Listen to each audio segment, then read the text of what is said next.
Good day, my lords. Welcome to my first clip here on this fantastic game. So to jump right in, got about 107 hours played. I've unlocked all the achievements, and I've been having a blast. Truly, this has been such a fun game to dabble with and be a bit of an achievement chad, of course, naturally. But shout out to Greg, the sole developer. He's done a fantastic job with this game. There's much still to be desired, but it's in early development, so we're not going to get too antsy or be too critical. So without further ado, this is a quick how-to get started in this game. So first off, this is on challenging mode. I've beaten down the big bad Baron. I've beaten him back, and I've won. So now this is in a sandbox mode. You do get that option upon completion. So I'll do a quick little tour of what I'm working with here prior to hopping into the how-to basics, just to show you all that I am indeed a Manor Lord. Okay, so this is one of my villages here, one of my main villages that I'm quite proud of. I've worked it up. I got quite a bit of loot, got a good healthy population. Most people are employed. The unemployment rate is low. We're keeping people busy. But yeah, this is, the best part of this game. The free-form build, for lack of a better term. It's just so much fun. And, again, I got 100 hours in. It was well worth the $20 that I spent on sale for this on Steam. So yeah, if you haven't played and you're just checking this out, highly recommend. If you are playing and you're struggling, well, hopefully I can give you some tips. So yeah, here's one. This is my first village. Here's another village. I have a high unemployment rate here where we just can't task these guys out. So I built some extra churches they can pray in their downtime. I got my pyramid, my triangle village that I'm creating here. I'm just having fun with it at this point, truly, making some cool random designs. I got this village. Yep. Believe it or not, I am over 30 and I'm still drawing, some phallic pieces out there. I don't know how that got there. Here, I'm not sure what I was doing, but just messing around. That's the coolest part about this game. It's unlimited. The design, it's too much fun. It's what is keeping me engaged here. So, so let's go get started. We're a couple minutes in. Let's just jump right into some basic tips, and then we'll take it from there. So here's my new zone, my how-to. So first thing you're always going to look for, right, when you're dropping your settlers camp, okay? You're going to check for water. Your people, they need to drink. We all need to drink, right? We all need access to water. So with that in mind, there's plenty here. This is pretty easy. We'll plop them down here. And I got a little bit of a cheat because I have so much regional wealth, so I'll get a plentiful start, and they pause it for you, which is great. First thing you want to do, though, right, this is a good pro tip, if you would, is you want to build another hitching post immediately and put it wherever. Okay, I mean, you want to have a rough idea of where you want to build out your town, because this will get in the way. And I kind of did a poor job of plopping it because I want my town to be here, but this will all get rearranged shortly. But first, drop your hitching post. Number one priority, hitching post, okay? You want this built ASAP so you can buy another ox, which is going to reduce the time to set up everything else. So first thing you do, build another hitching post. We'll just get this started so we can purchase another ox at the one that's already built. It's pre-built with your camp. Boom. Cool. Great. Ta-da. Now, ideally, there's flexibility here, right? That's what's cool about this game. But I would look for, food source there. Great. What else we got? We got the stone. Okay, fantastic.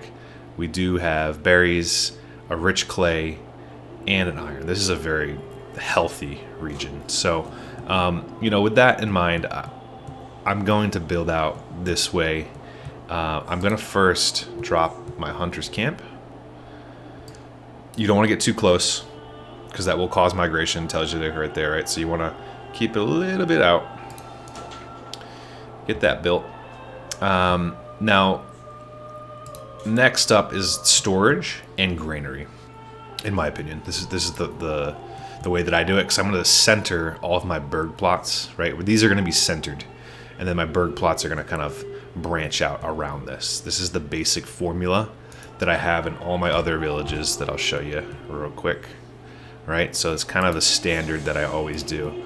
Granary, storehouse, marketplace. So you're creating a little city center of sorts, right? This allows your goods, right? So your clothing stall, your firewood, and your food to branch out most effectively.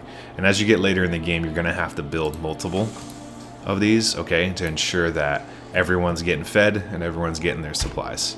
Really basic stuff, but super important. And I stick to this formula throughout, okay? So let's go back to the new, the how-to. He's somewhere. That's okay. We'll just scroll out. Got too many going on. And I don't like building during winter. I should have done this maybe in fall. The snow complicates things a little bit, just the viewing, right, things. But we're already underway here, so we'll put our storehouse there. Oh, now it's going to save, of course. Nice auto save, always in the most timely. So there's a storehouse. We're going to plop down the granary next to it. I always like to create a little bit of space. You don't have to go too wide, because you don't need a massive marketplace, right? You don't. You want to ideally have about 12 stalls. Perfect. That worked out lovely. So this is now going to be the center of my starter village here, okay? I got on the hilltop. I have a lot of water nearby to set my wells. I got my hunter's camp built. I'm going to go ahead and throw one person in there. Right, that's what I'm working with for. I'm not going to build out mines. I'm not going to build out really... the berry hut is very important, and we will get that up and running for a couple of reasons. I can actually cover that real quick, and I will even throw it out there. So even if you don't have berries, you still want to build a forager hut. And there's been some back and forth about this, but it is true. You can still collect herbs once you build the attachment. And what herbs does is it prevents people from getting sick, which takes them out of work. So it is pretty useful. It is very useful, and you should always build a forager hut. So put that on high. That's another little fun fact. You can set priorities, construction priorities for each individual building. Really, we want these to be the highest, though. So very high. That's already pre-built, essentially. Very high. Cool. So this is going to be our center. Next, before I start laying down berg plots, I'm going to drop a well. And where? Well, where there's water. Pretty straightforward. So we'll go ahead and just position that here for now. This is not the best layout. This, again, the homeless people's tents, those will get removed. These supplies will get picked up. And then I will reposition these hitching posts. You're actually able to relocate them, which is nice. So don't worry about that for now. Now that we got this, again, winter is not the best, way to view everything, but I like to do a little, just your town center. Okay, so berg plots. Berg plots 101, okay? Most important. What you want to do from the start, ideally, is you want to make roughly 4, okay? And you want them to have the backyard extension, okay? And you want to have the additional housing options. The way you can do that, you can manipulate how many houses by this little plus and minus sign, okay? So the backyard extension is going to be crucial. So this will allow you to build chicken coops, fence pens, which allow you to have goats or pigs, and as well as all the blacksmith, the bower, joiner, cobble, right? Everything. So if you make them too small, you're not gonna have. You need to have your core four. I like to call it, okay. And then I also like to have the additional housing, because this will allow an additional family to live and reside in there. And this is very important when you start doing vegetable plots. You want to have that additional family to help and to solely focus on farming that vegetable plot. And this family will also help out when you're creating weapons for the blacksmith, creating crossbows once you get the bower unlocked, for bird plots too. And I'll go over that in an additional in a different video. But this is how you want to do it. Pretty much for every build, you want to have the additional family slot and the backyard extension, which is displayed here. The hammer, right inside there, that's the backyard extension, and then the plus in the little house, that's an extra family.